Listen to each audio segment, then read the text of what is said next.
Hello, karibu katika wasaa wa simulizi.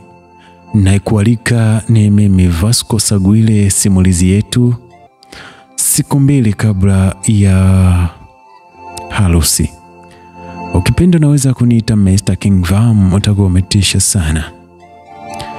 Tunaendelea pale tulipokuwa tumeishia, akiwa alikunywa whisky yake na kuendelea na machozi yake. Kumbuka kusubscribe, kulike na kutoa maoni yako. Hii ni simulizi ya siku mbili kabla ya harusi yangu. Clara alimpigia simu Boniface akiuliza ikiwa kila kitu kilikuwa sawa kwa sababu ya jinsi alivyoondoka mapema kutoka mahali pake. Alimwambia kila kitu kiko sawa, alikuwa na uharaka tu.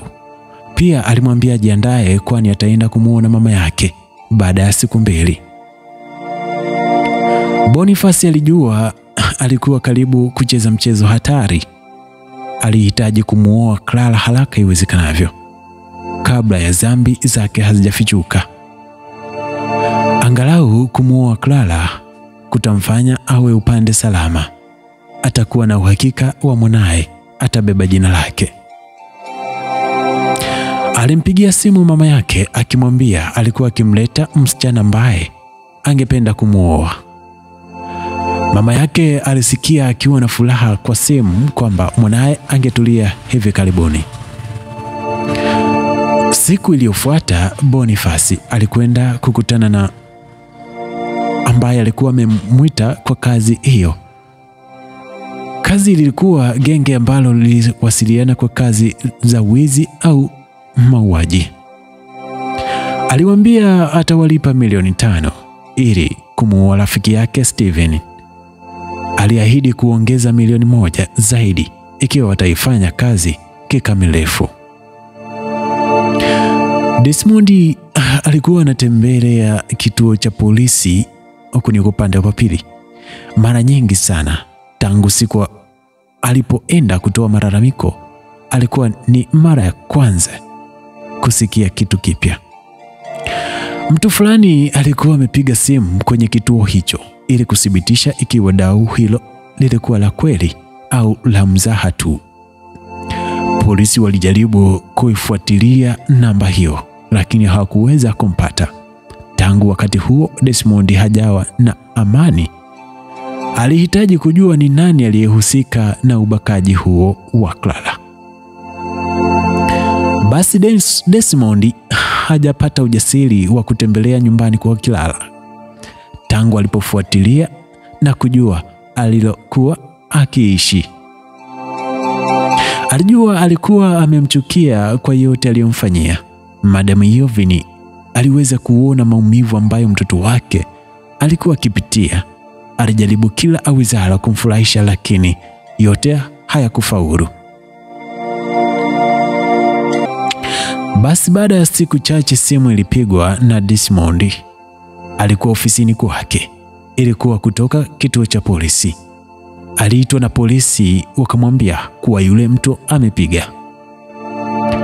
Desmond hakupoteza muda wala dakika yote kwani aliondoka ofisini mara moja hadi kituo cha polisi. Alipofika kituo, namba iliita tena na ikawekwa ili Desmond asikie. Kama nilivyosema hapo awali, najua ni nani alimbaka Clara. Sitakuambia tu, nitakupeleka kwake ikiwa tu pesa ni za kweli, mpigaji alisema kupitia simu. Huku upande wa pili ilikuwa siku mbili tayari na Boniface alikuwa amemchukua Clara kwenda kumuona mama yake. Mama yake Boniface, Bi Mercy, alikuwa ameketi na bintiye anaitwa Nadagai.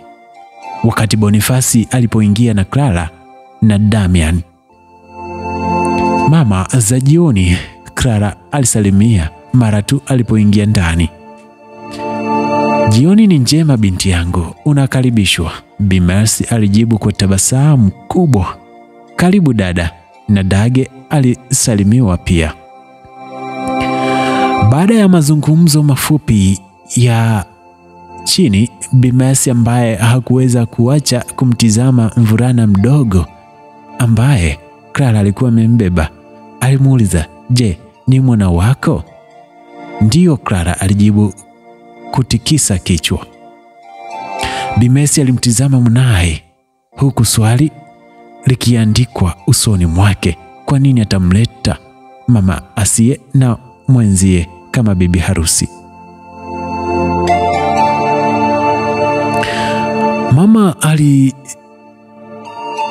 Mama alibakwa kabla ya harusi yake.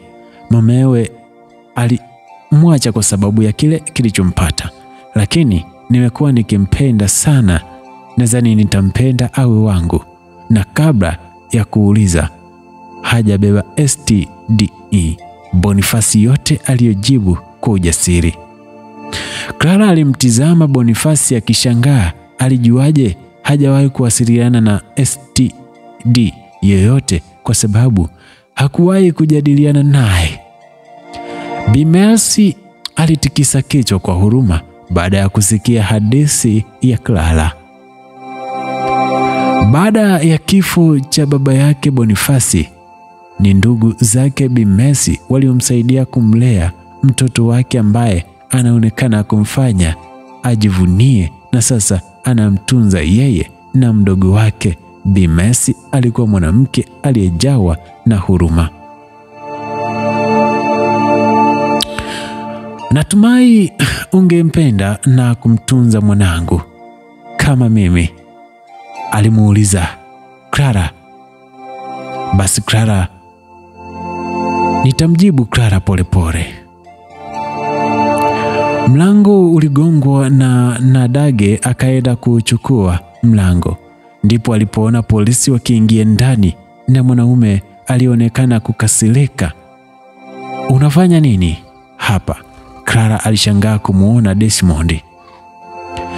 Stanley alitembea akiwa amefungwa pingu na kutabasamu.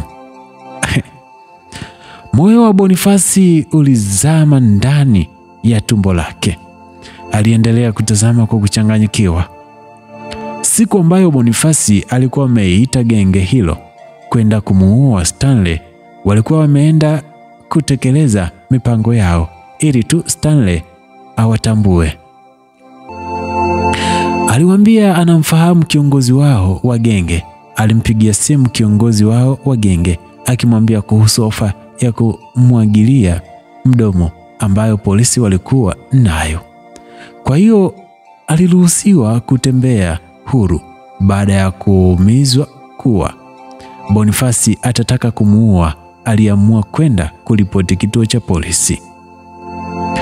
Polisi walikwenda nyumbani kwa Bonifasi, lakini ilikuwa imefungwa. Hapo ndipo Bonifasi alipokumbuka kuwa mmoja wa ofisi yake alimpigia simu na kumwambia yuko kwa mama yake.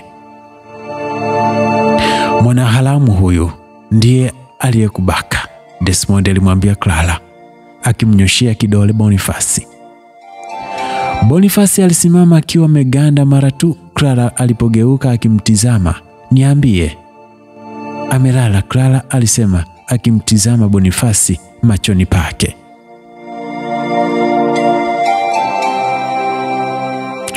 Akasema, "Samahani sana Clara, haikuwa makusudi, tafadhali nisamehe," Bonifasi alisema akipiga magoti. Desmond alikasirika na alitaka kumpa Bonifasi kipigo. Wakati polisi walipomzuia, Bonifasi alifungwa pingu na polisi. Moyo wa Clara uliendelea kupiga haraka huku akijaribu kuvuta pumzi. Alikaa kwenye sofa taratibu huku machozi yakimwagika mashavuni mwake. Desmond alijaribu kumshika Clara lakini akaondoka mikononi mwake. Alimbeba mtoto wake na kuondoka huku akilia. Bi Mercy na Dege ambaye ni dada yake na Bonifasi walishtuka kusikia kile Bonifasi alichofanya. Hawakuamini masikio yao. Waliwasihi polisi wasimchukue Boniface alipokuwa akiburutwa. Clara hakuweza kudhibiti kabisa machozi yake alipokuwa akielekea nyumbani kwake. Kadri alivyoifuata ndivyo alivyolia zaidi. Maumivu yake yote ya zamani yalifunguliwa tena tangu alipobakwa hadi Desmond alipomwacha. Mara mbili tena. Nani angeamini kuwa ni Boniface muda wote? Binti yangu, ni jambo gani? Kwa nini unalia? Je, mama yake hakukubali? Bisara aliomba kumchukua Damian kutoka kwa Clara, ambaye hataacha kumwaga machozi alipokuwa akiingia nyumbani kwake. Mama alikuwa Boniface muda wote, ni Boniface aliyenibaka, Clara alisema akiwa ameketi sakafuni huku akilia. Bisara hakuamini alichosikia. Hivi punde alimweka Damian kwenye sofa na kwenda kumkumbatia binti yake sakafuni akimfariji. Simu ya Clara iliita na Flora akapiga. Alichukua na kulia. Flora ambaye alikuwa amepiga simu kujua jinsi ziara yake kwake kuwa mama mkwe ilienda, hakuweza kusikia alichokuwa akisema. Alimpigia simu akimwambia Evelyn akiomba kukutana nyumbani kwa Clara, kwani rafiki yao alikuwa na uchungu tena. Flora alikuwa amekutana na Evelyn njiani na wakaingia ndani ya nyumba ya Clara pamoja. Clara alikuwa tayari ameketi kwenye sofa. Alikuwa ameacha kulia kwa sauti, machozi tu yaliendelea kubingirika mashavuni mwake. Nini kilitokea? Kwa nini unalia? Sikuweza kukusikia kupitia simu. Ulichofanya ni kulia tu, ili nibidi nimpigie simu Evelyn aje nami. Boniface ndiye aliyenibaka, Clara alisema na kuanza kulia tena. Nilisema kwamba Boniface hakuweza kuaminiwa, Flora alisema huku akitikisa kichwa chake. Evelyn ghafla akahisi baridi na kuanza kutetemeka. Unajua ni kwa nini Boniface alianza Evelyn alianza kuhisi baridi na kutetemeka. Ni wewe kuendelea kuwa nami mwanzo mwisho simulizi yetu hadi iweze kumalizika. Ikumbukwe ni kipande cha 4 na ni uhakika wa kumaliza.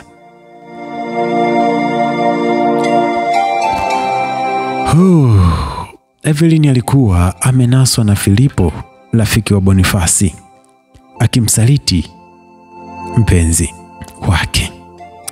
Hakuwahi kujua Filipo ni nani au alipataje kujua mpenzi wake ni nani. Evelyn hakujua kamwe kwamba Filipo alikuwa akimtizama wakati wote. Filipo alikuwa amemkabili akimwambia kwamba angeonesha ushahidi wa usaliti wake kwa mpenzi wake. Evelyn ambaye alishangaa Filipo akimwonesha picha zake yeye na kijana mwingine wakiingia hotelini.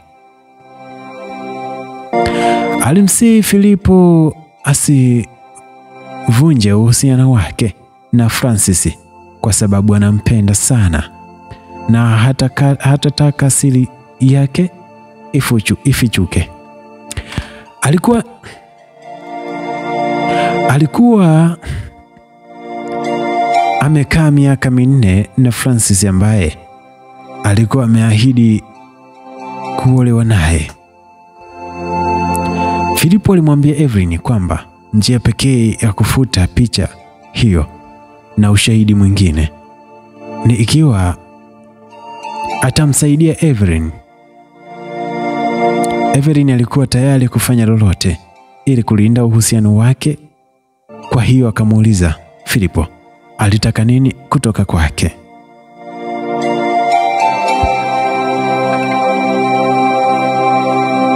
Filipo alimwambia Evelyn kwamba Clara alikuwa amevunja moyo wa rafiki yake na walitaka kushughulika naye kwa kufanya hivyo kwa rafiki yao. Evelyn aliangua kilio akisema hawezi kufanya lolote kumdhuru rafiki yake. Filipo alitisha kufichua na kusitisha uhusiano wake ikiwa hata wasaidia katika mpango yao ya kukabiliana na Clara. Ebana, Evelyn hakutaka kuharibu uhusiano wake. Alikuwa amewekeza muda mwingi bila kukata tamaa. Mara nyingi sana alitaka kwa Clara kile alichokuwa akipambana nacho, lakini hofu ya kupoteza uhusiano wake ilimfanya kubali. Hawakumwambia kuhusu mipango yao ya kumbaka Clara. Alifikiria walitaka kumpiga Clara, kwa hiyo alikubali kuwasaidia katika mipango yao ya kushughulika na Clara. Hilo ndo siri ya chini ya kapeti kuhusu Evelyn. Jioni ile walipomtuma mtu wa kumchunguza Clara, walitaka kudhibitisha kwamba Evelyn hakuwadanganya. Walipompigia simu ili kudhibitisha kama alikuwa ametoka na Clara, Evelyn na Flora alipiga simu. Ndio, ulikuwa unasemaje? Akili yako Evelyn ilikuwa wapi? Huwezi kuona rafiki yetu ana uchungu? Evelyn hakuweza kujizuia huku machozi yakimwagika mashavuni mwake. Hakutaka kamwe kufanya hivi kwa rafiki yake. Alikuwa mbinafsi. Atajiteteaje kumwambia rafiki yake kwamba alikuwa sehemu ya mpango uliomfanya abakwe? Clara tayari alikuwa na moyo unaovuja damu kutoka kwa wale ambao aliwatarajia sana. Atajisikiaje ikiwa pia atagundua kuwa nilikuwa miongoni mwa washiriki kadri katika kutekeleza kile kitendo cha kihaini? Kadri Evelyn alivyofikiria juu yake ndivyo alivyolia zaidi bila kujizuia. Na Clara, Flora na Evelyn waliondoka kwenda kwao jioni hiyo hiyo. Basi Evelyn hakuwa na amani, akijua kwamba ukweli ungetoka hivi karibuni. Ikiwa Filipo atakamatwa, atakuja kwa ajili yake. Hilo lilitokea. Basi uhusiano wake wa sasa wa miaka 5 na Francis umekwisha. Evelyn hakuweza kuvumilia aibu ya kumsaliti Clara na kuumia machoni mwake. Pia alipogundua kwamba Francis mchumba wake alikuwa akimdanganya, Evelyn alilia macho yake, na chaguo pekee ambalo angeweza kupata ilikuwa kukatisha maisha yake. Alichukua kalamu na kuandika, nakumbuka nyakati zote nzuri ambazo tumeshiriki pamoja. Clara, nitapenda kuwa rafiki yako katika maisha yajayo, lakini basi samahani sana kwamba ilibidi niwe miongoni mwa wale waliokusababishia maumivu makali. Mikono yangu ilikuwa imefungwa na haikuwa na makusudi. Natumai tu utapata nguvu ya kunisamehe. Francis mpenzi wangu, na kuandikia haya pia kwa uchungu. Nilitamani nisikudanganye. Haya yote hayatafanyika. Tafadhali tafuta mahara moyoni mwako ili unisamehe na uendelee kutoka kwa kurasa za moyo wangu na kupenda sana.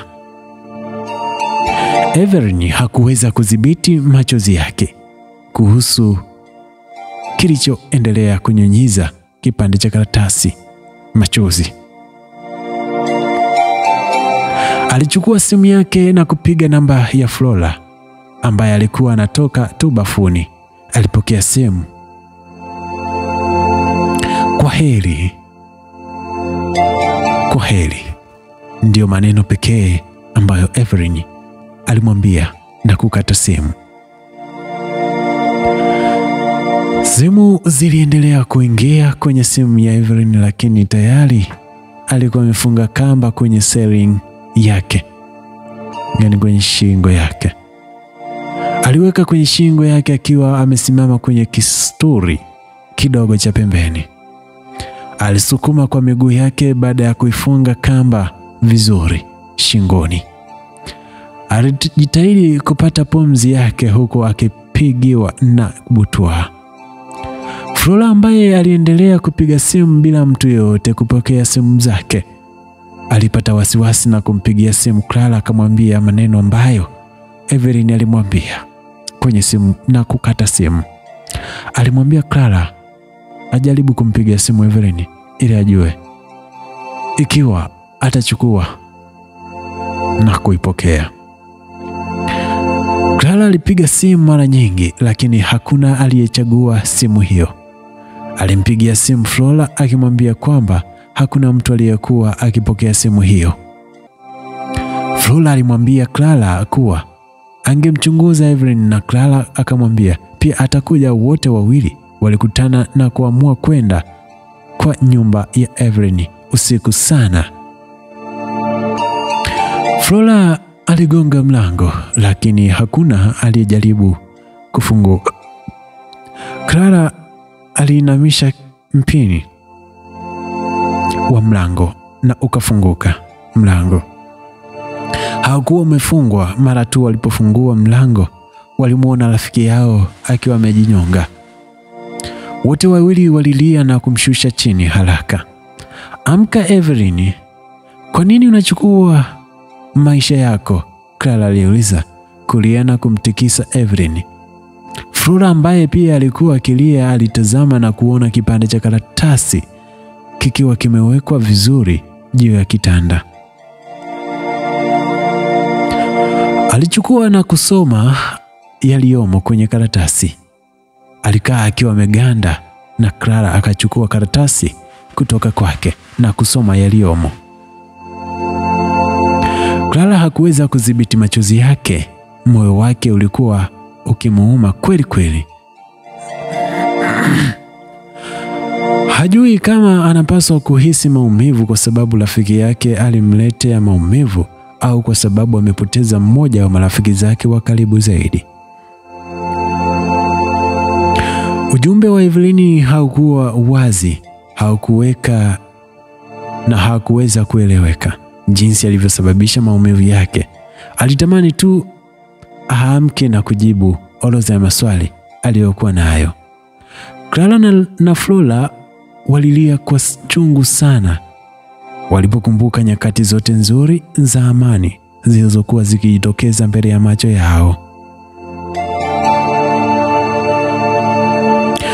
Bana, hii ni Vam TV, tunakwenda kuimaliza hii simulizi mara moja. Kubwa ni wewe kusubscribe na kulike na kushare. Karibu kwa masimulizi mengine yanayokuja. Hii haina kukosa. Siku 2 kabla ya harusi yangu. Clara aliita akitembea ndani ya nyumba yake huku akilia. Kuna nini? Bisara aliuliza kukimbia nje ya chumba. Mama, Evelyn amekufa. Amekufa. Evelyn alijitoa uhai mama, Clara alisema na akaanguka sakafuni bado akilia kwa uchungu. Evelyn amejiua. Lakini kwa nini? Kwa nini Evelyn ajiue? Bisara aliuliza akionekana kushtuka na kumsogelea binti yeye. Alikuwa amekaa sakafuni akilia. Aliandika barua mama akisema alikuwa miongoni mwa wale walionigharimu maumivu. Alinigharimu vipi mama maumivu? Alisema mikono yake ilikuwa imefungwa na haikuwa ya makusudi. Ni nini hasa kinaendelea mama?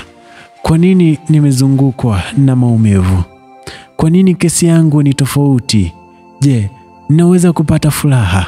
Clara aliuliza akilia na kumkumbatia mama yake kwa nguvu. Ni sawa binti yangu, wakati kuponya majeraha yote, tutapita hayo yote.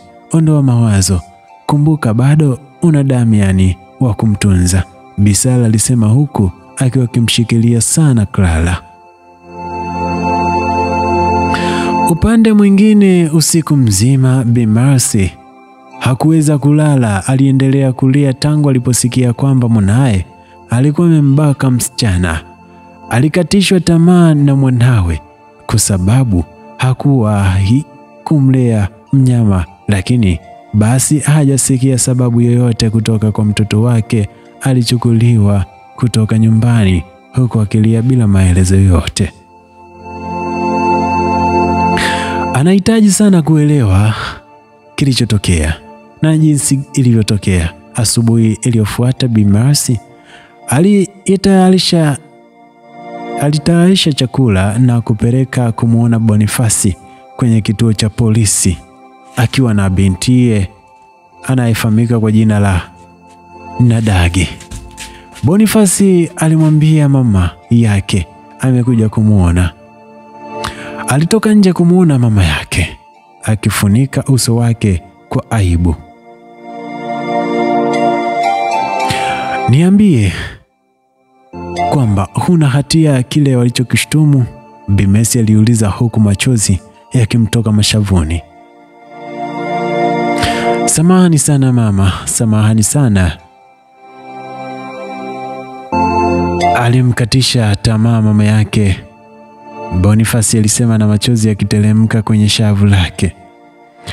Lakini mama, haikuwa makusudi. Mimi sikuwahi katika hali yangu ya akili mama. Niliumia, moyo wangu ulikuwa unavuja damu. Marafiki zangu walitaka kurudi kwa Clara kwa kile alichonifanyia. Sikuwahi kujua mipango yao mama. Walikuwa wamenifanya niwe na uchungu sana na kufanya maumivu yangu yakuwe. Waliambia nitakuwa na Clara kwa mara ya mwisho na nilifurahi sana. Ilikuwa baada ya usiku huo niligundua nilichofanya, lakini nilikuwa nimechelewa tayari. Mama, sikuwahi kupanga lolote kati ya hayo kutokea, Boniface alisema huku machozi yakitanda mashavuni mwake.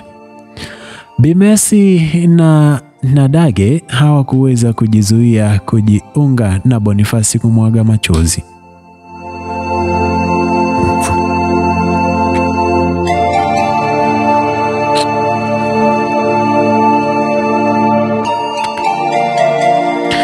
Wakati umekwisha, afisa alisema akitembea kuelekea kwa familia. Alimuinua Boniface na kumpeleka ndani huku Bi Mercy akiendelea kulia na kujaribu kumshika mwanae. Bi Mercy alisema na kumwambia,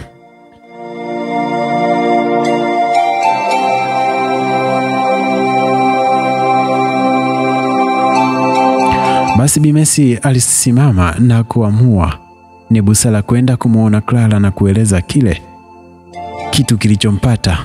Anatumai Clara ataacha tu kesi hiyo na kumwacha mwanawe awe huru na asipelekwe gerezani. Bi Mercy alitafuta na kugundua Clara alikuwa anakaa wapi, na mama yake akaamua kumtembelea pia. Alitaraji mama Clara atakuwa karibu ili amsaidie kuzungumza na binti yake. Alipofika eneo hilo aligonga mlango. Bi Sara hakuwa nyumbani. Alikuwa ametoka tu nyumbani kwa safari ya kumwacha Clara na mtoto wake mdogo. Clara ni nani? Aliuliza atembee kuelekea mlangoni. Hakukuwa ni jibu. Basi Clara alifungua mlango na kulikuwa na Bi Mercy amesimama, uso kwa kusikitika sana. Unataka nini kutoka kwangu? Mwanao alinifanyia nini?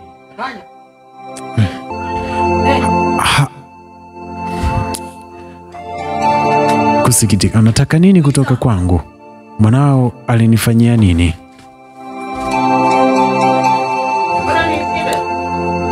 Hakikutosha, unafanya nini hapa? Clara aliuliza kujaribu kuwa mbaya. Tafadhali nisikie binti yangu. Bi Mercy alianza na machozi. Hayakuweza kuacha kubiringika mashavuni yake. Haikuwa makusudi mwanangu, si mbakaji. Haikuwa makusudi. Hicho ndicho kilichokuleta, Clara alijibu kwa ukali, akitaka maneno ya Bi Mercy. Siku 2 kabla ya harusi yangu, ex wangu alinibaka na ukasema haikuwa makusudi. Tafadhali ondoka mahali hapa. Ja. Kumbuka hii ni Vam TV. Toa maoni yako. Unadhani nini kitaendelea? Wacha tuimalize. Tafadhali binti yangu, naomba nisikie, Bi Mercy alisema, akijaribu kupiga magoti na kumkaribia Clara. Clara alisema, ondoka hapa tafadhali, mara moja, na kukimbilia ndani akifunga mlango. Nyuma yake aliketi polepole nyuma ya mlango, akifunika mdomo wake na kulia kwa uchungu. Moyo wako unavunjwa vipande vipande wakati wowote unapojaribu kupata nafuu. Maumivu zaidi yaliendelea kumjia. Kwa kweli hajui nini au nani wa kuamini tena. Simu yake ilianza kulia na alikuwa Desmond. Alikuwa amefuta nambari yake, lakini bado alijua. Hakuwahi kujua jinsi alivyopata namba yake mpya.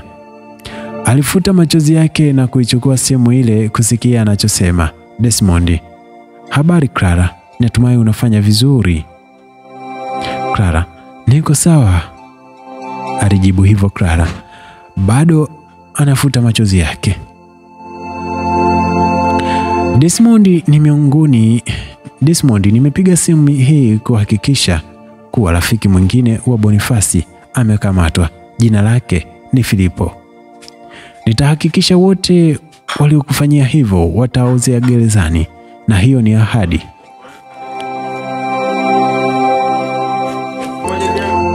Desmond, hujambo?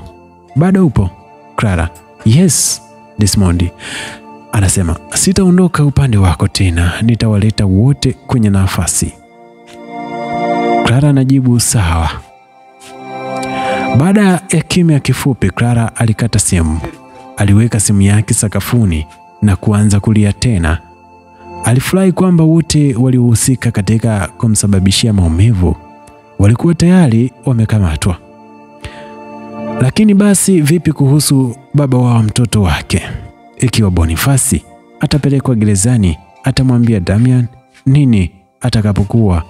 Je, Desmond ataweza kumtunza Damian akijua yeye ni mtoto wa yule ambaye alikuwa amemchumbia?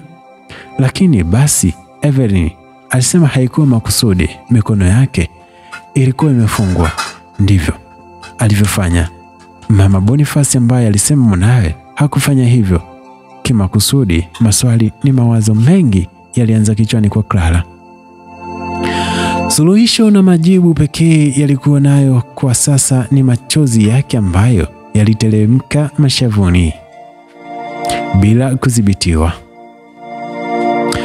Siku 2 tayari na ilikuwa wakati wa kusikilizwa kwa mahakama. Clara alikuwa amembeba mtoto wake mdogo akiwa ameketi kando ya mama yake. Desmond alikuwa ameketi na mama yake, Madam Sarah. Mahakama ilimuita Boniface, mshtakiwa, kuja kumsikiliza ikiwa ana hatia ya tuhuma zilizoandikwa dhidi ya baada yake baada ya kuaga na Biblia. Boniface alimtizama hakimu na kusema, ninaomba mahakama kunipa muda wa kueleza yote yaliyotokea jinsi ilivyotokea. Ndiyo, endelea, hakimu alisema akitoa maagizo yake. Clara hapo alikuwa mpenzi wangu. Nilikuwa kwenye uhusiano naye kwa miaka 2. Siku zote nilikuwa na mipango ya kumuoa, lakini nilikuwa na miradi ambayo ilinifanya niwe busy. Sikuwahi kujua alikuwa na mwanaume mwingine maishani mwake isipokuwa mimi. Nilishtuka Clara alipokuja kwangu akisema kuwa kuna mtu alikuwa amemchumbia. Boniface alinyamaza kwa muda, akafuta machozi yaliyovingirisha shavu lake, kisha akaendelea. Nilimpenda Clara sana na sikutaka kuachana naye. Nilimsihi asiniache. Baada ya muda wote pamoja, nilijaribu kumpigia simu na akanionya nisimpigie tena. Niliumia sana kwa sababu ya upendo niliokuwa nao kwake. Ndio maana ulienda kumbaka? Wakili mwendesha mashtaka aliuliza. Hapana, sikuwahi kuwa na mpango wowote wa kumbaka. Marafiki zangu walikuwa wamependekeza nishughulike na Clara kwa kuvunja moyo wangu, lakini sikukubali kamwe. Sikuweza kustahimili maumivu ambayo Clara atapitia ikiwa nitakuwa nimemuumiza. Baada ya siku chache, marafiki zangu walinitoa jioni moja. Walisema ninywe ili kupunguza huzuni zangu. Waliendelea kupiga simu huku nikiendelea kunywa. Waliniambia wangenipa Clara kwa mara yangu ya mwisho kutokana na ulevi wa pombe. Nilifurahi. Walinipeleka kwenye jengo ambalo halijakamilika na kuniomba nisubiri. Sikutambua nini kinachofanyika hadi usiku ule iliyofuata. Bwana Boniface alisema na machozi yakimtoka mashavuni.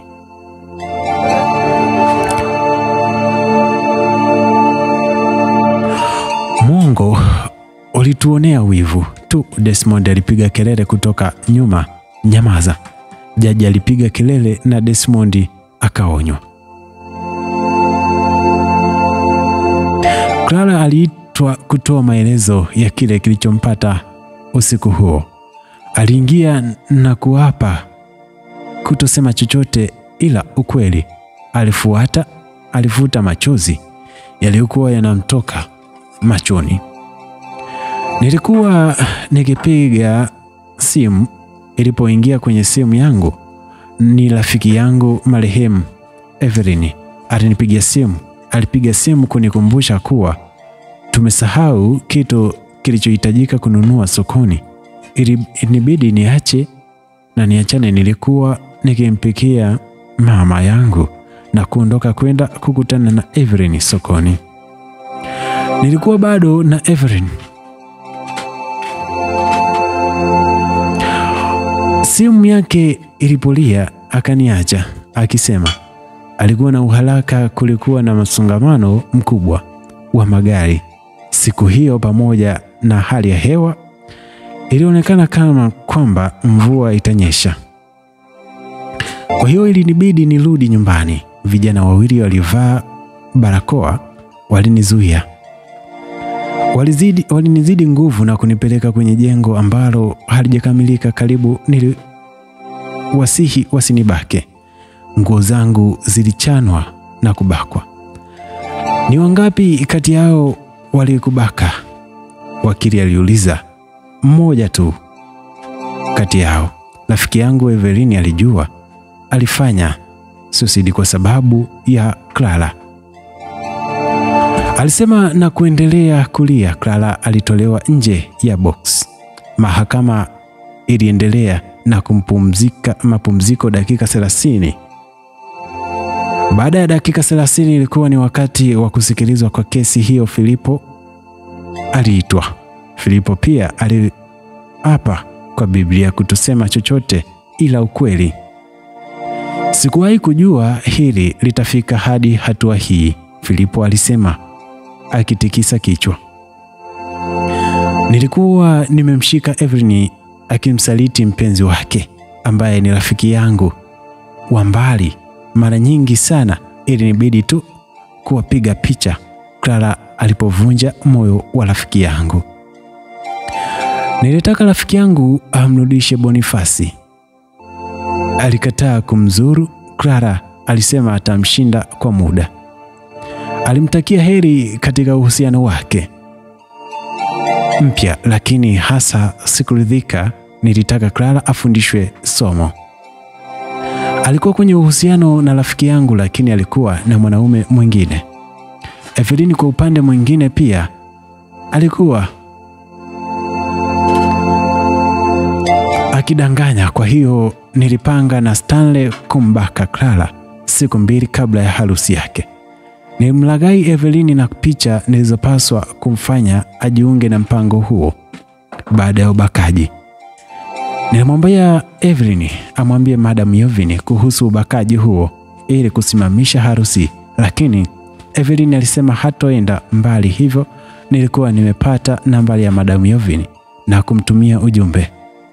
Nilijua hampendi Clara. Madam Yovine hakungoja kuthibitisha ikiwa ni kweli, na alitembea hadi madhabahuni kusimama mbele ya harusi ambayo kwa hakika ilikuwa mpango wangu, lakini sikuwahi kujua kuwa itafika hapo.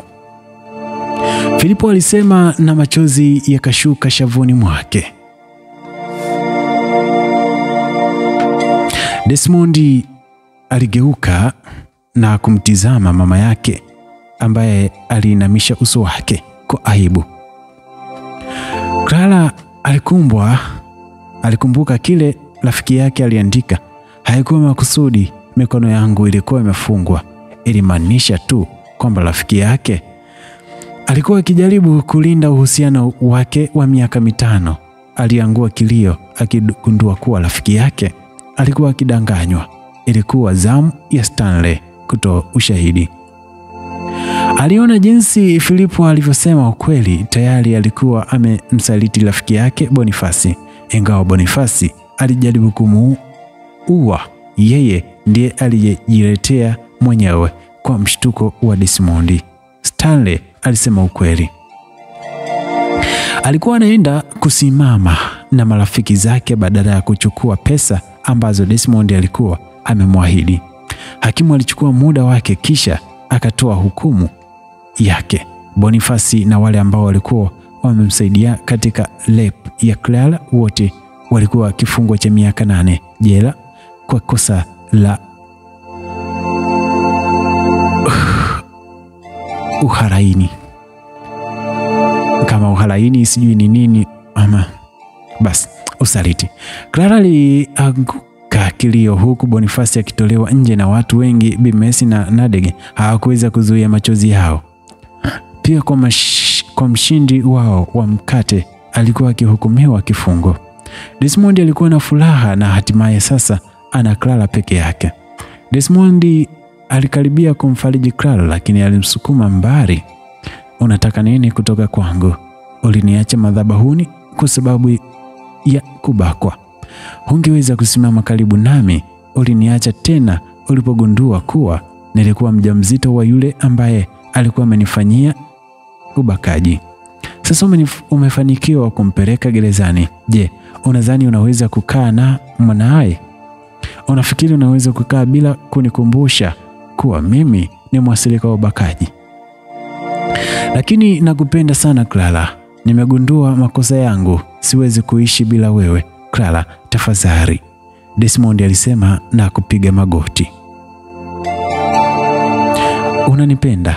Unasema unanipenda Desmond? Ikiwa ungenipenda, ungesimama karibu nami kila wakati. Nilikuwa nikiumia lakini uliondoka. Bonifasi alinipenda na hakutaka kunizuru hata baada ya kuvunja moyo. Alirudi kwenye maisha yangu kunilipia alichonifanyia bila kuomba malipo yote. Lakini yeye ndiye aliyekubaka Clara. Desmond alikata ndani huku akitokwa na machozi. Halafu umekuwa wapi kwa karibu miaka 2 sasa? Desmond, tafadhali kaa tu mbali nami na mwanangu. Desmond, Clara alipiga kelele huku akilia na kukimbilia nje eneo la tukio, huku Damian akijaribu kufuta machozi yake. Desmond alichanganyikiwa, hajui ni nini na ni nani wa kulaumiwa kwa kile ambacho kimempata. Aliingia kwenye gari lake na kuondoka. Alikuwa anaenda kumuona Boniface kwa kumsababishia maumivu. Alikuwa akiendesha gari kwa hasira na machozi.